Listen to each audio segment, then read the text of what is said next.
Hello everybody, welcome back to Line Ball Learnings. In today's episode we are going to be looking at basic defense shots. So in line ball you want to get your balls behind the black line in the middle of the table. You want to get that down there into the bottom, into the scoring zone to score a point. Now, there's a bunch of different ways you can get a ball into the scoring zone which will have a benefit to you.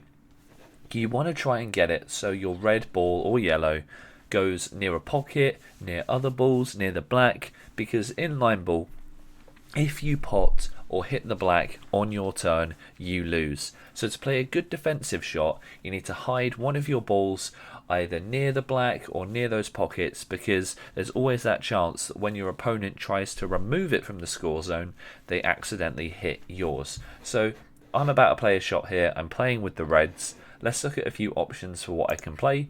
The first one is going round the outside of the red on the right and just nestling it in behind the yellow and the red that are tucked in front of it, making a nice little shield. Maybe even if I nick off the reds, I could bring both reds into the scoring zone, which would be really handy as well. Another option I could do would be to go from the back on the left. I would nestle the red in behind the yellow. It might even push those clusters forward and remove that yellow ball from the scoring zone, actually turning it into quite a nice attack shot. But if you played it at dead weight with no pace against the backboard, you would still play a nice defense.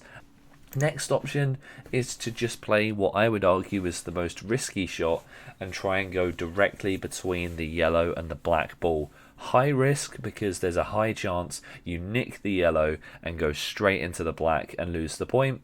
And even if you do get through that gap, you may even pot the ball.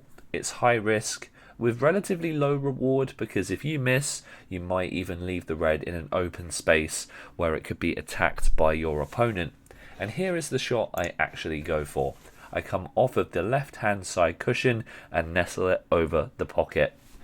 Again, the reason why pockets are so good to aim for is because if your opponent tries to knock that ball out or play a few cannons, they will accidentally lose the game. So I hope that helps you out.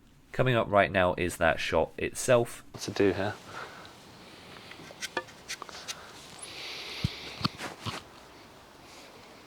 Thank you all so much for watching this episode of Line Ball Learnings.